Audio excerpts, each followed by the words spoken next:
자, 오늘 평소보다 조금 일찍 시작했죠? 첫 번째 뉴스 달려봅니다. 혼자서 2인분 먹튀, 나의 조국 대한민국에서 먹튀가 사라지는 그날까지 보시죠. 자, 모자 쓴 여성 입장합니다. 자, 메뉴판 앞에서 뭘 먹어야 잘 먹었다고 소문날까 고민하더니 잠시 후 착석. 자, 짬뽕, 짜장면, 탕수육까지 무려 2인 세트를 시키고 와. 후루룩 짭짭 후루룩 짭짭 물까지 원샷. 자, 마스크 쓰고 계산하러 나가는가 싶더니 쓱 보고 나는야 먹튀 하면서 저렇게 밖으로 나갔습니다. 자, 밥 먹을 때도 말이죠. 모자를 벗지 않는 저 몸가짐. 또 2인 세트. 이거 완전 작정하고 온 것 같아요. 네, 지난 2일 오후 6시 40분쯤입니다. 충남 천안아산역 근처에 있는 중식당에서 발생한 먹튀 사건인데요. 20대 중반쯤으로 보이죠. 저 여성이 가게에서 2인 세트, 짜장, 짬뽕, 탕수육 나오는 23,000원짜리 메뉴라고 합니다. 이걸 시켜서 먹고는요. 이 사장이랑 직원 모두 주방에서 일 보고 있을 때 그대로 계산도 하지 않고 밖으로 나가버린 겁니다. 이 피해 업주는요, 가게에 손님이 많을 때도 아니었고 가게도 상당히 비어 있었는데 이런 대담함에 더 황당했다고 합니다. 처음에는 이 배고픈 사람한테 기부한 셈 치고 넘어가려고 했는데 먹튀가 상당히 많이 벌어지고 있다는 사실을 알게 됐고 다음 피해자가 생기지 않았으면 하는 마음에서 제보하게 됐다면서 현재 경찰에 신고했다고 밝혔습니다. 아유, 신고하셨구나. 그렇습니다. 자, 두 번째 뉴스도 이어가 볼게요. 취객 돕는 줄 알았더니 점점점. 자, 이 취객에게 다가간 남성의 수상한 행동 함께 보시죠. 자, 왼쪽 저 남성 주목해 주세요. 동그라미. 자, 슬슬 가더니 자, 왼쪽 남성 주목. 자, 돈 지갑에서 꺼내고 저 지갑을 가방에 넣어요. 그런데 이 돈이 중요하죠, 돈이. 자, 그런데 돈은 자기 주머니 속으로. 그러더니 저 가방을 또 저 노란색 옷 남성 옆에다 놓고 아저씨 여기서 자면 입 돌아가 조심해 하면서 살뜰히 챙겨서 저렇게 오락실로 갑니다. 자, 그런데 몇 분 뒤에 오락실을 급습하는 경찰. 자, 들어갔어요, 경찰. 자, 그런데 아까 그 남자랑 경찰이 같이 나오네. 이거 도대체 무슨 상황이죠? 이거 감이 딱 옵니다, 승현님. 네, 맞습니다. 사실 대한민국 CCTV 정말 많죠. 이 CCTV에 저런 모습이 잡혔는데 관제센터가 범행 장면을 딱 목격을 했는 거예요. 그러니까 이거 범죄다라고 해서 신고를 했고 아까 돈을 탁 찾고 난 다음에 다시 오락실로 빵 들어갔는 거예요. 들어가니까 경찰 오락실로 딱 들어가서 너 지금 돈 훔치는 거 아니냐 이러고 지금 데리고 나왔는데요. 거듭 말씀드리지만 지금부터 이제 따뜻해지면 계속해서 저런 일이 저는 이 장면, 이 부분 지금 나오는 장면 곧 나올 텐데요. 이 부분이 제일 키포인트입니다, 진짜. 자, 보세요. 자, 저렇게 해놓고 아저씨, 아유, 진짜. 이게 사실 도와주는 게 깨워서 아저씨 빨리 집에 들어가세요라고 이야기를 하면서 지갑에 있는 가장 중요한 돈은 가져가고 지갑은 안에 넣어놓았으니 저 취객의 입장에서 다음 날 일어나면 지갑은 있는데 돈이 없네? 그러니까요. 내가 어디 홀렸는 거 아니야? 이렇게 오해할 수 있을 정도로 좀 치밀하게 범죄를 했다라고 보는데 하절기가 되면 저런 일 많이 발생할 수 있습니다. 관제센터 조금 더 집중해 주시고 경찰도 각 역 마지막 역에 좀 경찰이 집중적으로 배치돼서 저런 부축배기 절도범들이 좀 건절되었으면 좋겠습니다. 자, 세 번째 뉴스 이어가죠. 음주 사고, 김새론 첫 재판입니다. 자, 지난해 5월 음주운전으로 가로수, 변압기 등등 들이받은 배우 김새론 씨 소식 전해드린 바 있었죠. 자, 팀장님, 오늘 오전 1심 공판이 있었는데 지금 김새론 씨 모습이 보입니다. 그렇습니다. 배우 김새론 씨가 오늘 검찰에서 서울중앙지법에서 1차 공판이 있었는데요. 검찰에서 이제 구형을 하지 않습니까? 그런데 김새론 씨는 2022년 5월 18일 오전 8시경에 차를 몰고 가다가 가로수 변압기를 들어받아가서 사고를 냈었는데 당시에 경찰 출동에 도주를 했었어요. 근데 검거에서 음주 측정을 요구를 했더니 측정을 거부했습니다. 그래서 체혈을 요구를 했어요. 체혈하게 되면 조금 음주 측정이 줄어든다고 생각했던 것 같아요.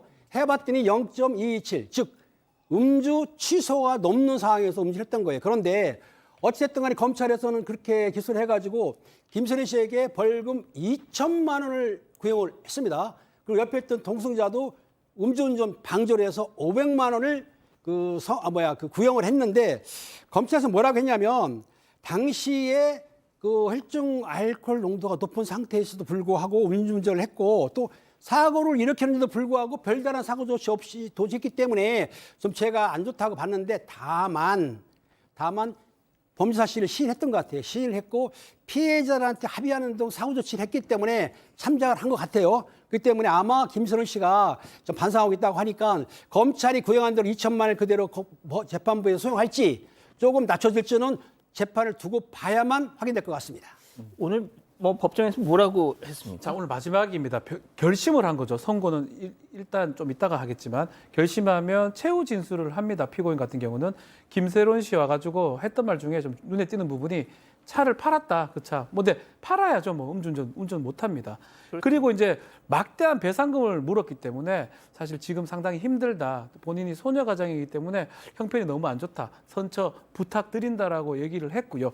지금 취재진이 이제 소녀 가정이요? 본인 주장은 그렇습니다. 아마 집에서 돈 버는 사람이 자기밖에 없다는 취지로 아마 최후 진술을 한 걸로 보이고 취재진이 물었어요. 방송 같은 거 어떻게 할 생각이 있냐, 어떻게 할 거냐 하니까 뭐 지금 돈벌이는 없고 아르바이트 정도만 하고 있다라고 답변한 상황입니다.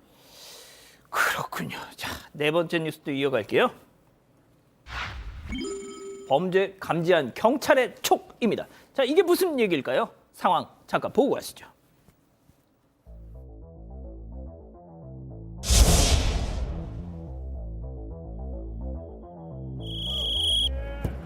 왜 일어나세요? 일어나세요. 어디 아프신 거 아니에요? 범죄 감지 한 번만 해볼게요. 들어보세요. 이거 처음 좋아요? 아, 진짜. 못 써요. 네. 트렁크 한번 열어볼까요? 혹시 모르니까. 뭐 하시는 거예요? 그러니까 손 한번 걷어보세요. 지금 거기 이유가 뭔데요? 내가 확인해 보려고요. 네, 수사바늘 있어 봐봐요. 또 확인해봐요. 손 치워봐요. 에이 계속 거리네. 아이, 뭐예요 내가? 그냥 보여주고 가면 되는데 왜? 걷어보세요, 한번. 네, 전화 끊으세요. 오래 못 기다려요, 저희도. 좀 보세요 좀. 어디 부사적으로 반대쪽, 반대쪽. 사람 없으면 된 거예요. 이거 뭐예요? 뭐예요? 수사바늘 있네. 없다고요 진짜. 방금 봤어요, 제가. 여기 잠깐 있어요. 있어봐요. 네, 지금 왔어요. 아, 느낌 옵니다, 이거. 네, 경기 안산 단원구의 한 도로입니다. 차량이 정차돼 있는데 음주운전 같다. 이런 신고를 받고 경찰이 현장으로 갔는데요. 이 차선을 침범한 탓에 다른 사고로까지 이어질 수 있는 상황이었습니다. 그래서 차량 내부에 불빛을 비추고 또 창문도 두드려봤는데 이 운전자가 미동도 없었던 겁니다. 조금이 지나서야 운전자가 겨우 정신을 차렸고요. 이 경찰이 해당 남성에게 음주 검사를 시도를 했는데 음주 감지는 안 됐습니다. 심지어 술 냄새도 안 나서요. 뭔가 찝찝하지만 하는 수 없이 계도만 하고 돌아가려고 했다고 합니다. 그런데 단순히 잠들었다고 하기에는 뭔가 취해 보인 이 남성의 모습이 계속 경찰들이 보기에 마음에 걸렸던 것 같습니다. 그래서 이 남성에게 다시 돌아가서 마약 복용 의심으로 재검문을 시도를 하는 상황입니다. 자, 지금 영상으로도 나가고 있지만 저 좀 잡아주실래요? 예.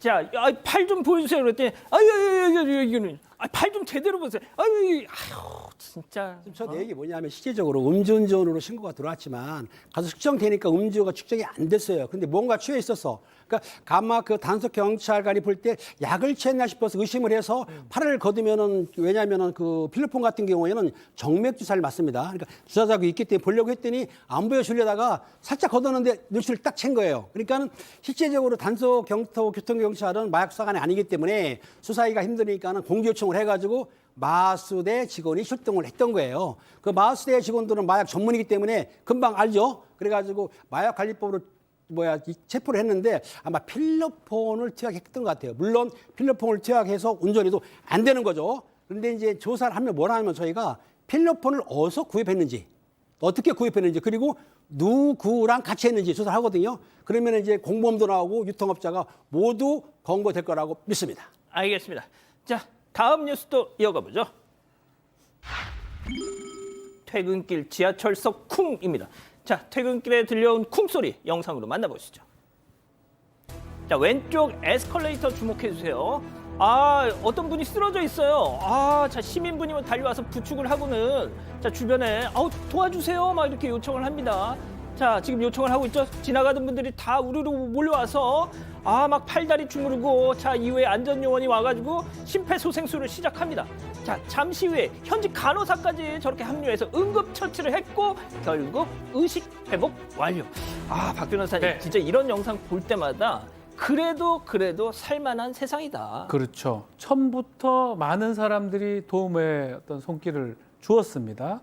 최초 발견한 쿵 소리가 나니까 근데 사실은 이 30대 여성인데 뇌전증이 좀 있었던 것 같아요. 쿵 소리가 났는데 만약에 되면 큰 기도가 막히거나 이러면 큰일 날 수 있어요. 옆에 이제 제일 먼저 발견한 사람이 이 주무르면서 안내요원한테 구조를 요청했고 지하철 안내요원이 와가지고 하면서 119까지 오면서 다 해결이 된 겁니다. 사실은 모든 사람들이 저기 와서 도와줬기 때문에 큰 문제 없이 이제 마무리가 됐는데 그래서 이분들 지금 상 받을 예정입니다. 아, 상 받습니까? 뭐 김은배 팀장의 뭐 피자는 아니고요. 정말 감사패. 아, 네, 진짜. 된다고 하는데 아유, 장하십니다. 뭐 필요하면 김은배 팀장도 피자를 줄 수도 있습니다. 아, 줄 수도 있습니다. 네, 연락 오면. 예. 예, 알겠습니다. 자, 마지막 사연으로 가볼게요. 외모 지적하는 예비 시누이.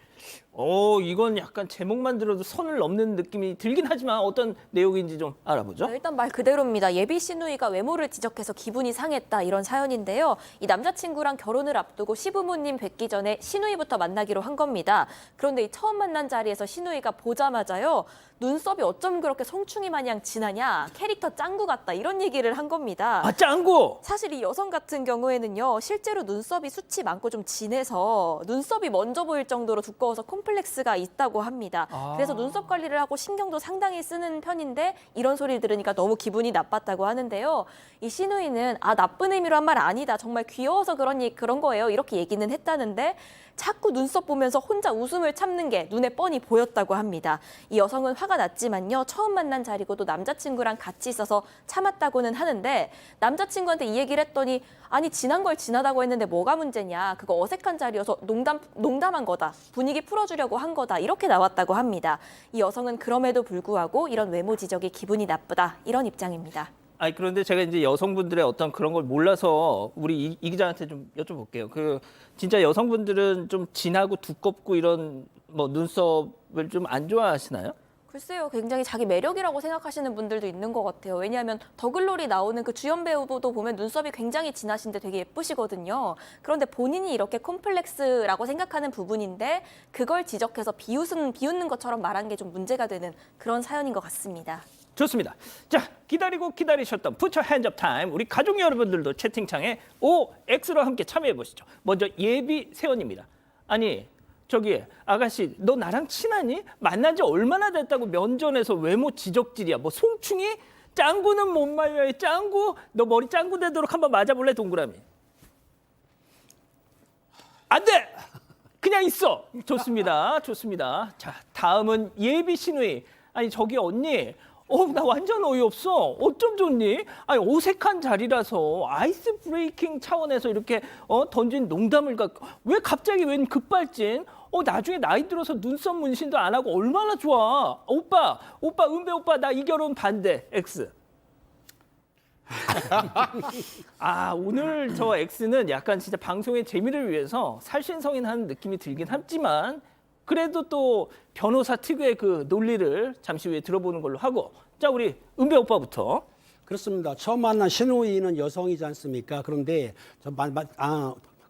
만나는 여성이 이제 앞으로 며느리가 될지도 모르는 상황인데 이제 올케가 되는 건가요? 예, 올케가 되는지 모르는 상황인데 보통 사람 만났을 때 외모를 지적하면 안 됩니다. 왜냐하면 우리 친구들도 만나면은 오랜만에 보면은 너 폭 늙었다 이거 열받거든요. 근데 더군다나 여성은 미모에 관심이 있는데 눈썹이 짙으면은 사실 좋아요. 그렇잖아요? 근데 눈썹이 짙으면 잠깐만, 그 말씀 듣고 보니까 우리 팀장님 눈썹이 약간 짱구 눈썹이네요. 저는 눈썹이 진했는데 네. 나이를 먹으니까 좀 빠져서 죄송하게도 세미 퍼머넌트를 했습니다. 죄송합니다. 하잖아 이렇게. 근데 이 여성분은 그것도 필요가 없어. 근데 신우이가 지적한다. 요거는 아니라고 본 거예요. 더군다나 애인이 남자친구가 변호를 해줘야 되는데 불구하고 그러니까. 우리 신우이 편을 들었어요. 요거 문제 있습니다. 교육을 잘 시켜야 됩니다. 예. 자, 승현님도. 그냥 이 사건의 문제가 아니라 일반적인 직장에 관련된 이야기 할게요. 직장에서 만약에 직장 동료에게 눈썹이 진하다라고 이야기를 해서 직장 동료가 기분이 나쁘면 바로 성곡충 상담소에 전화하는 사건입니다. 이거 절대로 사람의 외모 갖고 평가해서는 안 되고 정말 시누이가 아이스 브레이킹 하려면 다른 걸로 하세요. 정말 똑똑해 보이십니다. 정말 모든 데서 센스가 있으시네요. 사람의 능력을 칭찬해야지 사람의 외모는 절대로 이야기하는 거 아니다. 라는 말씀드리겠습니다. 그렇군요. 자, 우리 안 되죠. 예, 안 되는데 되죠. 안 안 되는데 되죠. 조금 이해할 수 있는 부분이 있어요. 그 많은 어떤 외모적 단점 중에 눈썹이 진하다. 장점에 좀 해당할 수 있거든요. 저는 그렇게 생각이 듭니다. 눈썹이 허옇다보다는 진하다가 훨씬 나은데 다만 이제 짱구로 하필이면 그게 조금 그렇긴 한데 아마 표현이 조금 어색했을 가능성도 있어요. 그런 표현을 잘 못하는 사람. 그래서 막 이거 하나로 뭐 다 할 건 없다. 조금 보십시오. 다음에는 좀 재밌게 하고 또 조심하지 않을까. 이걸로 뭐 일반화시킬 필요는 없지 않나. 지나면 좋죠. 뭐 이쁘네요. 아, 순간 정적이 흘렀어요. 죄송합니다. 예. 네. 자, 우리 이 기자, 뭐 본인 생각도 좋고 우리 가족 여러분들. 네, 일단 가족 여러분들도 약간 의견이 좀 갈리시는 것 진짜? 같아요. 네, 일단 펠로원님은 아니 왜 그따위 아이스 브레이킹을 이런 반응을 좀 보여주시기도 하셨고요. 아하. 스라님 상대방 기분이 나쁘면 일단 농담이 아닙니다라고도 말씀을 하셨습니다. 그런데 지구인님은 짱구 닮았다 뭐 그 정도면 그냥 칭찬 아닌가 저는 얇아서 그런지 두꺼운 게 오히려 부럽기도 한데요 라는 반응도 있었고요. 사랑해리 별이님 초면에 약간 실례일 순 있는데 뭐 별일까지는 아닌 듯이라는 의견도 있으셨습니다. 아, 그렇군요. 아직 안 끝났습니다. 이거 눌러주세요.